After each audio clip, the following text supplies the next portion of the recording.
Hey everyone, if you are wondering how to grow and scale your business the right way, then this session is for you because today here at Thryv, I am sitting with Barry Moltz. He is a small business expert and he's going to walk you through some very crucial steps on how to ensure that you are growing your business the right way that fits for you.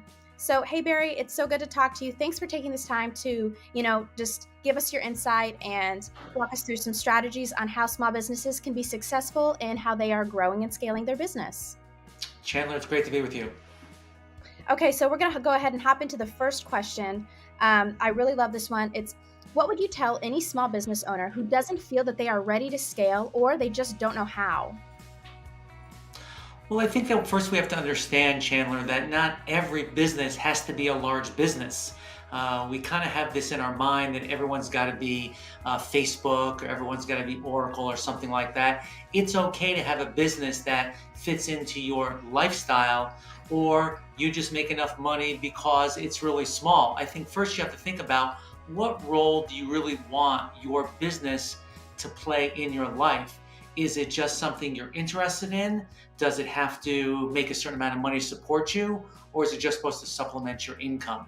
So again, not every business has to be large because scaling your business does take money. And in service businesses, it usually takes hiring more Mhm. people.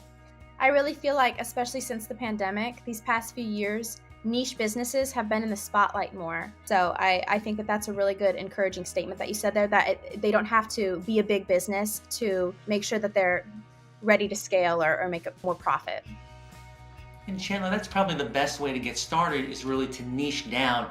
Try to find a very specific area where you can solve a problem for a customer because Mm. that's the best place in. People are looking more and more for specialists like you to solve a very specific and narrow problem.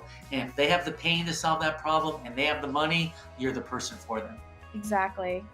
So, going into our next question, what are steps small business owners can take to ensure that they are growing at the right speed? I think you have to make sure, especially if you're in a services business, do you have enough capital to grow your business? Because Mm. remember, in a services business, the way you make money is to hire people to do that service, let's say for $100, and you're only paying them $35 or $40 to actually get it done. That requires you hiring more people, and typically in a services business, you have to pay the people ahead of when you collect the revenue from the customer, and that requires more money. So we don't want to grow ourselves broke where we've grown this business and then we have no money to pay the bills in order to grow the company. Mm. Okay, so you said something good there. You said grow yourself broke because it leads perfectly into the next question, which are what are some advantages and disadvantages of scaling your business too fast? And can these pitfalls be avoided? And if so, how? As I said, one of the disadvantages is growing yourself broke or it just gets out of control. You don't have the infrastructure to grow your business, and then your product or service, what you're delivering to the customer, really suffers. Mm. Again, the way you can make sure this doesn't happen is to plan out what kind of infrastructure you need. What kind of infrastructure really means is what kind of software do you need to actually run your business, how many people you're going to need, and how much money is it going to take actually to get where you want to go. You don't want to grow too fast because then the customer suffers in the end. Now, the good news, if you can grow really fast, you're giving the customer exactly what they want. Right. And in the long run, you probably can build a business that has a lot of value.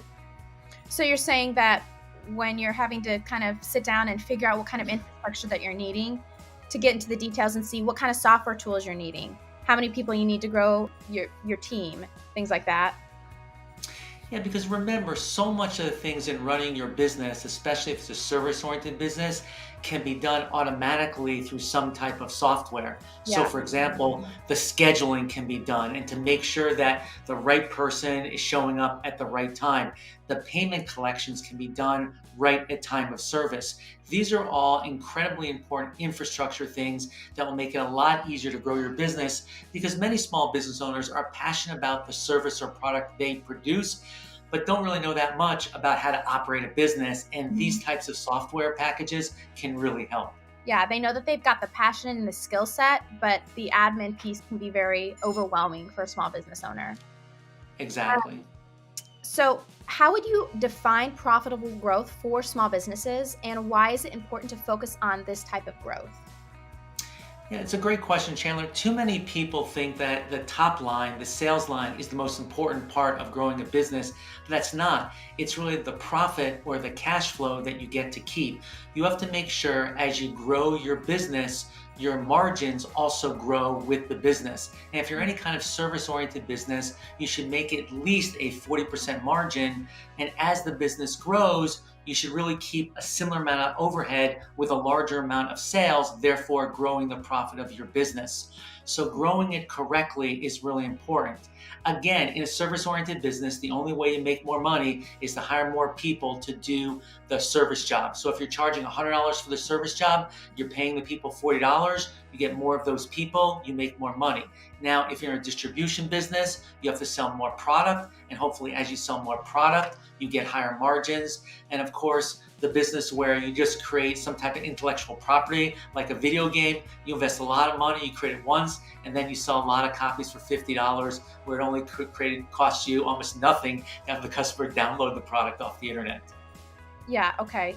So you mentioned this, you spoke of it a little bit, but can you reiterate a little bit how cash flow profitability is different from just general growth? This is a really good question, Chandler, because a lot of people don't understand the cash flow, what cash flow is, or can't read a cash flow statement. As I've traveled around the country, probably only 5% of small business owners really can understand what a cash flow statement is. And Wow. simply what it means is, do you have more or less cash at the end of the month than you had at the beginning of the month? Think of going into your bank statement. You look at the bank statement beginning balance, and then you look at the bank statement ending balance. If you're cash flow positive, you have more money at the end of the month than you do at the beginning of the month. It is important to be cash flow positive in your business because that's the way you're able to pay your bills and your people on time. But as you grow your business, you're going to have to be paying people and you have to pay for materials far ahead of when you're collecting revenue. And that's what makes your business go cash flow negative. And you need additional savings in order to be able to actually make that business work. Wow. That is really, really good insight. I feel like there's going to be some small businesses out there that really needed to hear that and will really be able to glean something from that. So thank you again so much, Barry, and everyone else have a great day.